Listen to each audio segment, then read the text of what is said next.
During that hour, I was dancing with my friends who are like kind of high level, and he would just sit there and judge me. I was like, okay, maybe I'm saying this wrong. So I said, I'm sorry, I don't speak Korean fluently. And he looked at me like, you don't speak Korean fluently? No. Then why are you working here? It's like...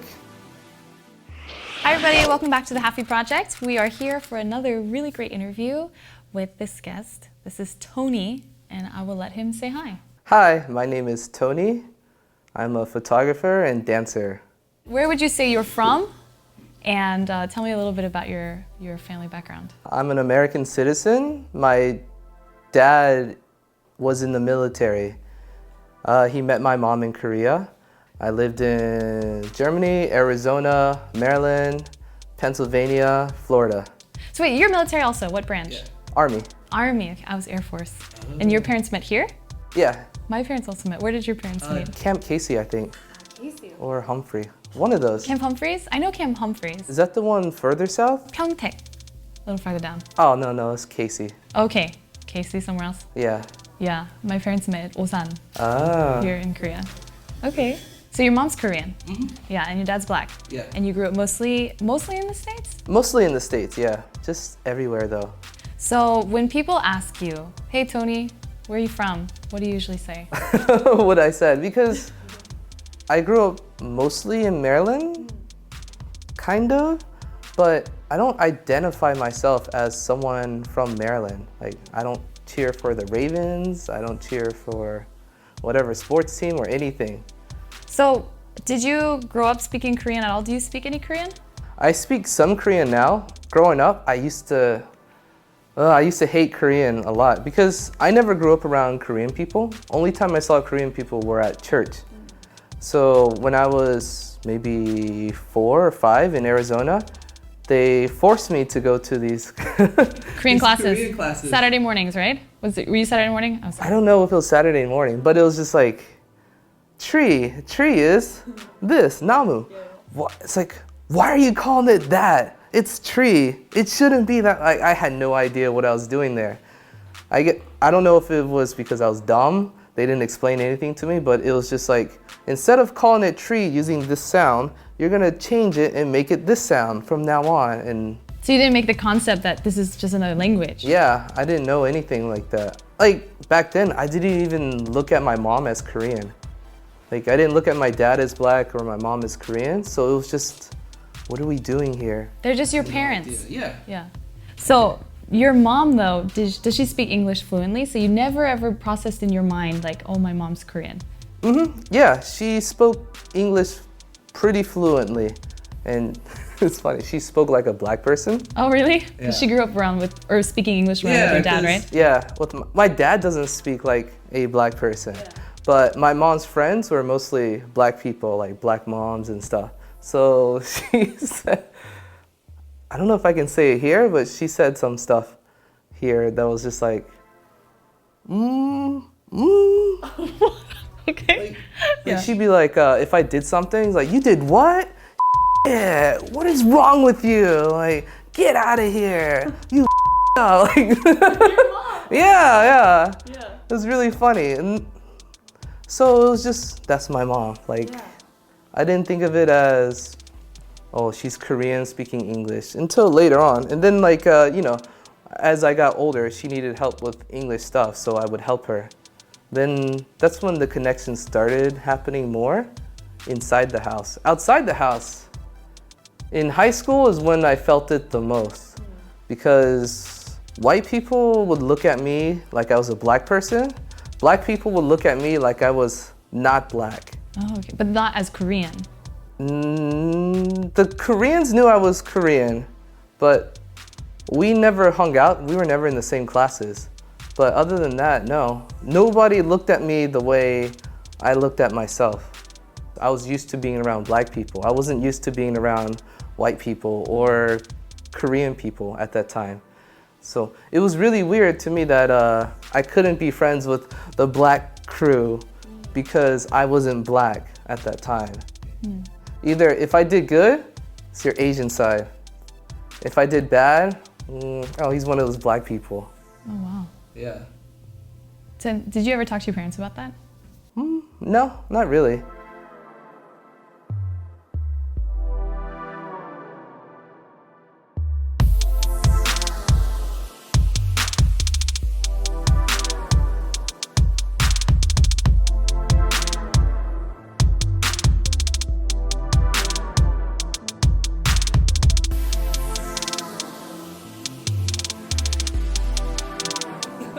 So you originally you were just curious, basically, about Korea and what it was like. Yeah. And you had no intention to stay longer. You just wanted to test it out. And why did you stay for so long? Okay. I didn't like Korea for maybe about 3 years. The thing I loved the most was teaching. I love teaching. I'm one of the rare people who love teaching. So I always wanted to stay here because I love teaching. That was the only reason I stayed. And staying here is just, you pick up the culture more, you pick up words, the language. I've studied Korean here a few times at universities, academies. So it was just like this gradual build-up thing. It wasn't like a one thing, a switch where I just started loving Korea. Because you didn't. I couldn't deal with everybody staring at me. Now I don't think about it. Like yesterday I was with a Korean American friend and he was wondering like, man, aren't you comfortable? Like, everybody's always staring at you. Didn't you see that old woman just stop and stare at you? I was like, no, I don't notice it now. At that time, like, I noticed everybody always looking at me and everybody always judging me. When they found out I was half Korean, I got the whole, oh, why don't you speak Korean? Why don't you know Korean culture? Etc., etc. So at that time, I just stopped saying I was Korean. I was just like, I'm American, America. Like you didn't like to tell people you were half Korean because you felt like they would judge you more than if you just said you were. Yeah, because they would literally tell me, like, you're half Korean. Is your mom Korean? Yeah. So are they together, your mom and dad's like, yeah, why would you like ever say something like that? Yeah, so it was just annoying to hear these questions, especially like in a taxi, all the time. And it's like, I can't escape. I can't just like jump out. Oh my gosh, I feel, this is so true. After a while, you just get tired of the questions. Yeah. I understand now, like, they don't know any better. So now it's just, oh, okay, whatever. But at the beginning, it was just, And that lasted for like 3 years, right? yeah, it lasted about 3 years. So have you really put an effort into learning about Korean culture and Korean language? Did you think that was really important? Oh, yeah. I went to Suwon University to learn Korean. Yeah, it was hard. The mindset a lot of language teachers had at that time was, if you want to learn a language, you must be immersed in it. So the teacher should not speak your native language to help you. But the problem was, there were grammatical things I could not understand or get.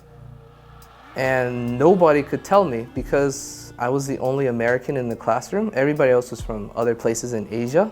Some of the grammar structures can be similar. Yeah, but for me, it was just like, why is this like esol, like when you're doing like places, prepositions, like I had no idea why.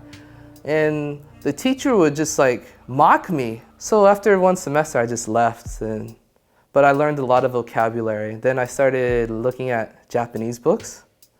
And that helped me a lot, actually, because the way they teach grammar was really helpful. So it sounds very difficult, this language learning process is always hard, but you seem to have stuck to it in plus 8 years. Do you think if you're not half Korean, would you have bothered pushing through all of this and stayed? I would have been in Japan a long time ago. Yeah. Oh yeah. I grew up with, games back then. They were mostly made in Japan. I grew up on anime, like Dragon Ball. That's all like Japanese culture. The only reason I came to Korea was because my mom was Korean. What about on your dad's side? Did you ever get this? So I have a friend who's half black, half Korean. And what he tells me he will hear often from his black relatives or just on his dad's side is like, are you ignoring your other culture? You're ignoring your black culture, you're ignoring your black side. And almost judging him for coming to Korea to learn about Korean culture. Did you ever feel that way? Did you ever face anything like that? The reverse of that, yeah, with Korean culture. I got that from Asians. So my Asian friends would do that. I think, honestly, those people, there's something wrong with them. It's a self-confidence thing. in my opinion. There isn't an exact reason why, but people latch on to their identity so much that it becomes like a team sport where you're on the Korean team or you're on the black team or you're on the white team or the Latin team. And I feel like people keep putting everybody into smaller categories, like how dark is your skin? Like darker black people hate on lighter skinned people, and vice versa. It's like, you guys are all people and all the same. You guys should just be helping each other out. You shouldn't be hating on other people for doing something that you may not agree with. In Korea, skin tone, they always like really fair white skin, and you being half black, half Korean. How has it been like for you living here in Korea? In Seoul, it's kind of okay. I don't get a lot of, it's rare. I got one recently at a dance event. I was photographing a dance event and this Korean person came up to me and asked me what time does the event start. This was literally a minute after they announced it on the mic. So I told him, and then he said, no, I was wrong, and he asked me again. I was like, okay, maybe I'm saying this wrong. So I said, I'm sorry, I don't speak Korean fluently. And he looked at me like, you don't speak Korean fluently? No. Then why are you working here? It's like, why aren't you working here? Because you don't got a camera and you're not good. Wow, okay. So I didn't say that to him. That's what I wanted to say. Yeah. But during a dance battle, there's like maybe 20 or 30 dance battles that go on. And then there's like a break time for about an hour. During that hour, I was dancing with my friends who are like kind of high level. And he would just sit there and judge me and just keep looking. I don't know like if he wants to say sorry or if he's still mad at me, but it was just weird. That was the one thing I can really say in Seoul in like 4 years that I've been in Seoul. Everywhere outside of Seoul, it's been can't get a cab. Like, do you think it's distinctly because of how you look? You think that's what it is? Yeah, it was a joke because I had Korean coworkers, so it'd be like, okay, Tony, you go try to get a cab. Okay, this ain't working. And then it's like, okay, you go out and get a cab. My Korean friend, it's just like instantly, like, whoop. And then they see me running up and it's like, what are you doing here? It's like, I'm trying to get a cab too. So sometimes my friends would have to get me a cab just so they would stop. Do you think that's more the mindset of an older generation? How's that? Do you see this kind of mindset with more our generation? It's kind of hard to say because I think if you're outside of Seoul, you don't see a lot of foreigners, especially people who are brown or black, unless they're working in like factories or something.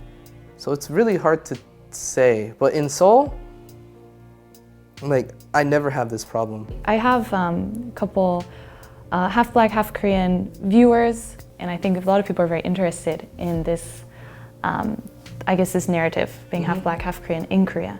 What would you say to people who are watching or people who want to figure out like, okay, how do I navigate this?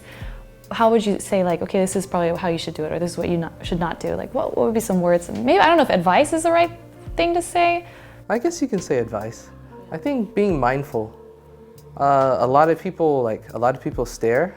It isn't, yeah, it's rude, but it isn't coming from, usually it's not coming from like a hateful spot. They're just curious. Of course, you're gonna get hurt a lot in Korea. I mean, that happens everywhere. If you're an immigrant to another country, that's what happens.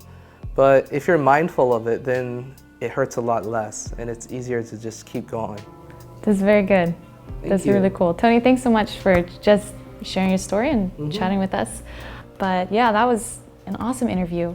If you guys are interested in hearing more about these kind of interviews, or you just want to learn more about the stories of the Halfie community and just what's it like to be human, I guess, you can follow us on YouTube at the Halfie Project and subscribe so you keep watching these interviews. We also have the Instagram, the Halfie Project, and we have a podcast coming up soon, so then you can hear these stories in more of a longer format. But yeah, thank you guys so much for watching, and we are the Halfie Project. Bye.